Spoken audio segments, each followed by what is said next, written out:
Alors bienvenue dans cette vidéo, comment suivre correctement un azimut. On a vu dans les vidéos précédentes comment prendre un azimut sur le terrain et également comment prendre un azimut sur une carte. Alors maintenant, comment suivre correctement cet azimut? Alors premièrement, une question, assez naïve mais tout de même légitime. Pourquoi suivre un azimut avec une boussole? C'est vrai que dans la vie de tous les jours, ça nous est arrivé de, voilà, de fixer un point, assez lointain, pour rejoindre un ami par exemple et nous y sommes arrivés, sans avoir, le besoin, d'avoir la carte plus la boussole et en fait, suivre un azimut avec une boussole, ça va principalement prendre son sens, quand on va perdre de vue l'objectif. Par exemple, on a visé un chalet et puis à un moment, on ne le voit plus parce que le brouillard commence à apparaître, il commence à faire nuit et puis aussi, le relief, durant, la trajectoire. On avait par exemple visé ce chalet, on était sur un point, en hauteur et puis en descendant, on ne voit plus le chalet, donc on n'a plus en vue notre objectif et on est «perdu» entre guillemets. Ça peut être également le cas où on a, relevé l'azimut sur la carte, on a déterminé pour aller du point A au point B, on a notre azimut, mais on arrive au point A, on n'a pas de visuel, sur le point B. On a juste l'azimut et la trajectoire à suivre. Une autre chose qui est importante, c'est que même si on peut le faire sans boussole et sans carte, heu, quand on veut suivre un point, sans vraiment s'en rendre compte, on va dévier de notre trajectoire parce que c'est compliqué de s'orienter, dans l'espace, surtout quand on n'a pas de repères visuels. On vise par exemple un chalet, on passe par une grande plaine où il n'y a pas vraiment de repères visuels autour de nous. Et bien sans s'en rendre compte, on va dévier de notre trajectoire. Donc, la boussole, c'est vraiment l'assurance de rester sur, sa trajectoire dès que l'on ne voit plus notre objectif. Alors suivre correctement un azimut, eh bien, c'est pas si simple. Il y a des choses à savoir. Admettons que je sois, là au point A, au point de départ et j'ai visé, le point B, donc j'ai un azimut à 130 par exemple. Donc entre guillemets, je dois suivre cette ligne droite, cette trajectoire. J'avance, j'avance et là, je tombe sur un obstacle. Alors ça peut être n'importe quel obstacle, plus ou moins gros, un étang, un lac à contourner, une rivière, voilà. Tout obstacle en fait qui, sur le moment, eh bien, nous fait sortir de notre trajectoire si on veut l'éviter, cet obstacle. Alors pour contourner cet obstacle, il y a tout d'abord une erreur à ne pas faire. Donc c'est que je suis ici et je me dis: «Bon allez, je vais contourner l'obstacle», je marche un petit peu, voilà, j'ai contourné l'obstacle et je me retrouve au point bleu là, au cercle bleu. Et la première chose qu'on voit, c'est que nous ne sommes plus, sur la trajectoire et moi naïvement, je me dis: «Bon, c'est pas grave, quand j'ai pris mon azimut à partir du point A, j'avais l'azimut 130, je me retrouve, là au cercle bleu, j'ai juste à reprendre l'azimut 130 et suivre la trajectoire». Mais on est d'accord que là, nous ne sommes plus à la même position, nous ne sommes plus au point A ou sur la trajectoire initiale, donc notre azimut à 130 va nous amener dans une autre direction. Ça ne va plus pointer vers le point B. Alors, il faut contourner les obstacles de manière intelligente en fonction de plusieurs cas. Alors le cas numéro 1, on arrive devant l'obstacle et on se rend compte, en analysant, le terrain, que si on contourne l'obstacle, une fois contourné, on aura toujours, le visuel sur le point B. Donc je contourne l'obstacle Et là, je me retrouve ici. Alors certes, je ne suis pas sur la trajectoire initiale, mais j'ai toujours un visuel sur le point B. Donc ça, c'est faisable. Et ce qu'on fait, eh bien, à partir de ce nouveau point, de cette nouvelle position, on prend un nouvel azimut pour atteindre le point B. Alors ça, c'est faisable si on peut se permettre de sortir de la trajectoire de l'azimut initial. À la base, c'était ça, la trajectoire initiale, mais on peut se permettre de sortir de cette trajectoire. Alors, dans le cas numéro 2, on ne peut pas se permettre de sortir de notre trajectoire. On a voulu aller du point A au point B en suivant cette trajectoire précise. Et un autre cas, une fois qu'on se retrouve devant l'obstacle, on juge qu'une fois après l'obstacle, on n'aura plus de visuel sur le point B. Peut-être qu'on va se retrouver trop en pente ou il y a d'autres facteurs possibles, mais on sait qu'une fois que l'obstacle sera contourné, on n'aura plus de visuel sur le point B, donc on ne pourra pas reprendre un nouvel azimut, même si on ne se trouve plus sur la trajectoire initiale. Alors là, ce qu'on peut faire, donc on se trouve ici avant l'obstacle, eh bien c'est de déterminer un point intermédiaire, mais qui est sur la même trajectoire. Concrètement, je devais me rendre sur B, mais ici, là, juste après l'obstacle, je vois, ça peut être n'importe quoi, hein, mais un point sur lequel je peux me rendre et qui reste sur la même trajectoire. Admettons que là, je vois je sais pas, une petite maisonnette là sur ce chemin. Donc je la vise, je reste sur la même trajectoire, sur le même azimut, et donc en fait je peux contourner l'obstacle, et une fois que je serai derrière l'obstacle, même si j'ai plus de visuel sur le point B, je sais que cette maisonnette était sur la même trajectoire, la trajectoire initiale. Donc une fois que j'arrive à la maisonnette, eh bien je reprends l'azimut initial et je continue mon trajet et il n'y a pas de problème puisqu'au final je suis resté sur la même trajectoire.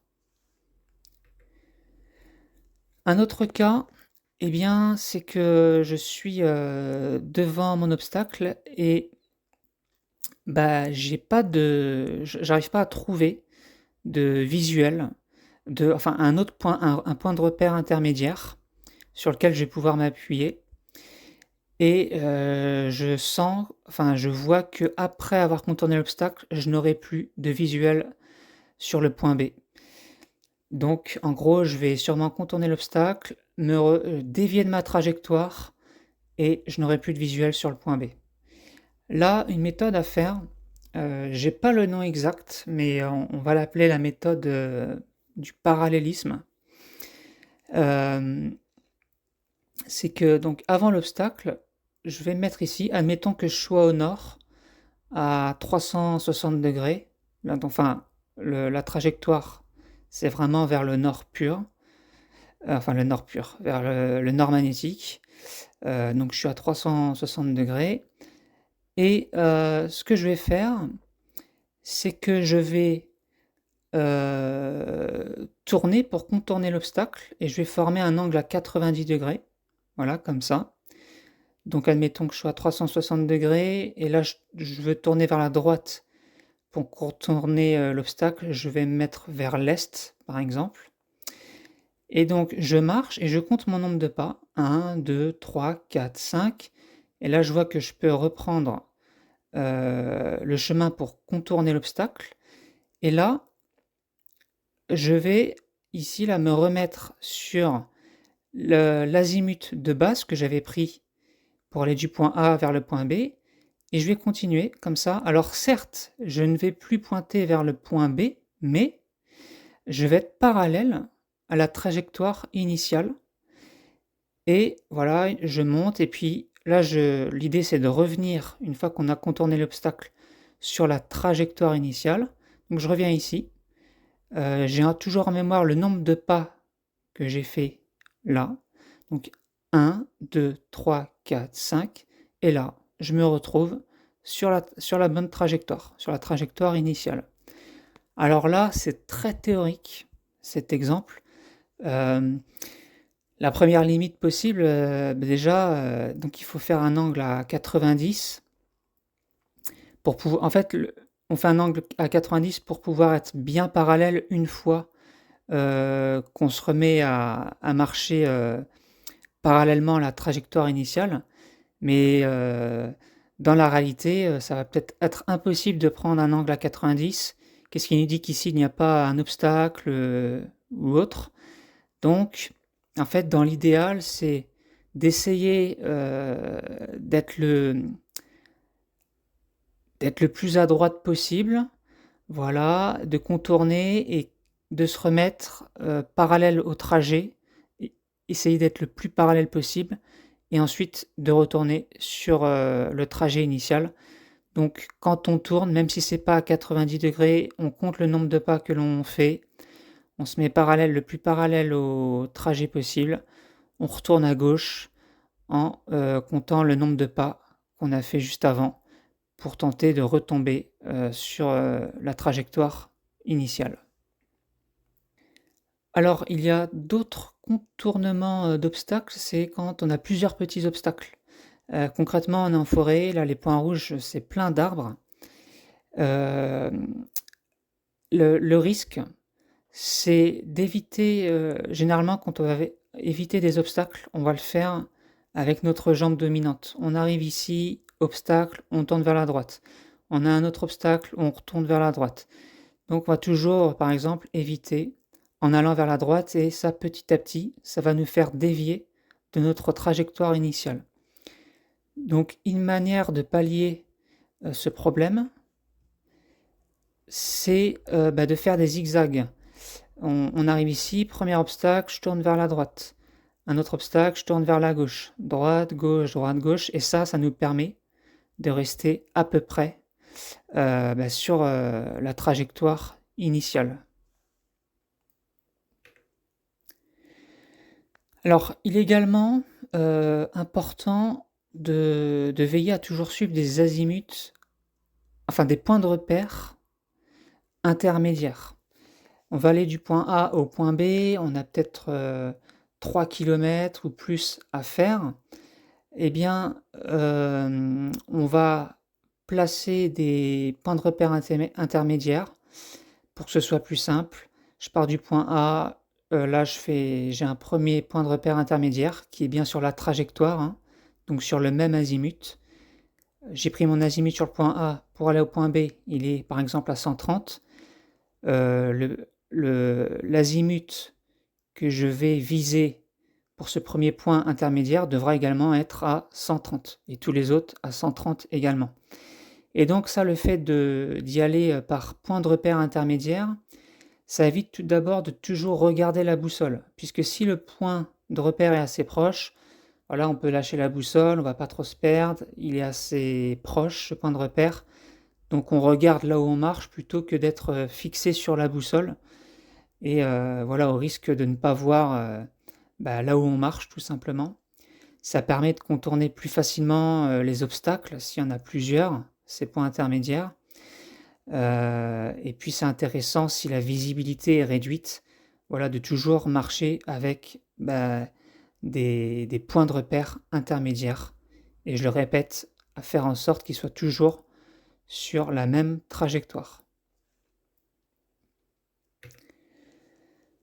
Donc voici quelques points d'attention et les erreurs fréquentes. Comme je l'avais dit au début, on a tendance à faire de la correction naturelle. Je vous invite à faire le test chez vous avec une boussole. Vous allez prendre votre azimut, vous allez marcher et on va avoir tendance à ne pas écouter, enfin ne pas regarder l'aiguille, se dire non, c'est plutôt à gauche qu'il faut aller ou à droite. On a tendance à corriger entre guillemets au feeling, mais si vous avez pris un azimut, que vous l'avez bien pris, il faut rester fidèle à l'aiguille. Si votre boussole est de bonne qualité, qu'il n'y a pas de problème, eh bien il faut suivre cette aiguille. Et il faut également faire, attention à la manipulation de la boussole pendant qu'on suit, notre azimut. On marche, 10 minutes, 20 minutes et puis, sans le faire exprès, on peut par exemple, bouger, tourner le cadran et donc, là, on va sortir de notre trajectoire. Dans le cas où on fait, un long trajet, on va peut-être faire des pauses. Et bien, si on fait une pause, il faut veiller à faire une pause, sur, la trajectoire sur laquelle on suit avec un repère.